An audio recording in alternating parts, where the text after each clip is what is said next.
সর্বশেষ সিরিজে আফগানিস্তানের বিপক্ষে ভালো করেছেন। এর আগে এশিয়া কাপে ইম্প্যাক্ট রেখেছেন। তবে উইন্ডিজের বিপক্ষে পরবর্তী সিরিজে রাখা হলো না সাইফুদ্দিনকে। অন্য সবাই টিকে গেলেও টিকলেন না সাইফুদ্দিন। এ যেন অবিচারই করা হলো এই অলরাউন্ডারের উপর। সাইফের বাদ পড়া নিয়ে বিস্তারিত থাকছে প্রতিবেদনে।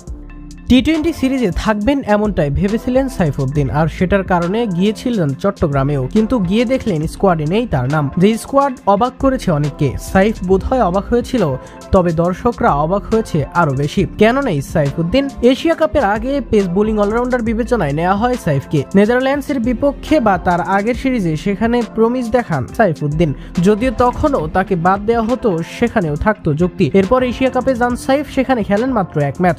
সেই ম্যাচে ভারতের বিপক্ষে 3 ওভারে 37 রানে নেন 1 উইকেট। যে পারফরমেন্সকে নিয়ে সমালোচনা করতে পারেন, তবে ডেথে হার্দিক আকসারদের সামনে দুর্দান্ত বোলিং করেন সাইফ। একমাত্র অভিষেক শর্মার সামনে ছিলেন খরচিত। তবে এই ভারতীয় ব্যাটসম্যান নিজের দিনে তো ছাড়েন না কোনো বোলারকেই। এরপরেও যদি দল থেকে বাদ পড়তেন সাইফ, সেটাতেও খুব বড় আকারে আপত্তির সুযোগ থাকতো না। এশিয়া কাপে এক ম্যাচে সুযোগ পেয়েছেন, বলার মতো কিছুই করতে পারেননি। জাতীয় দলে তখন যদি অন্য পেসারদের সুযোগ দেওয়া হতো, সেটাও হতো যুক্তিযুক্ত। কিন্তু সাইফুদ্দিন বাদ পড়লেন আফগানিস্তান সিরিজের পর।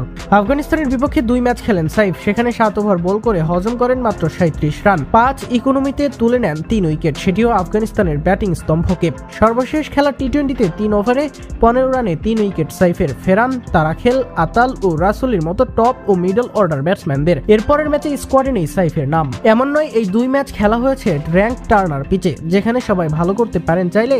আফগানিস্তানের বিপক্ষে টি-20 ম্যাচে দ্বিতীয় সর্বনিম্ন ইকোনমি ছিল সাইফের, যেদিন ফিজ ও রিশাদ 10-এর বেশি ইকোনমিতে রান দেন। তৃতীয় ম্যাচে দলের সবচেয়ে খরচে বোলার সাইফ, দলের সর্বোচ্চ উইকেট সংগ্রাহক, আর সেই বোলারকেই দেয়া হলো স্কোয়াড থেকেই বাদ। পারফর্ম করেই দল থেকে বাদ। এর আগে দেখা গিয়েছে এমন চিত্র। সৌম্য সরকার ওডিআই সিরিজে পারফর্ম করে পরের সিরিজেই বাদ পড়েছেন। আবার ওপেনিংয়ে ভালো রান করে বাদ পড়েছিলেন পারভেজ ইমন।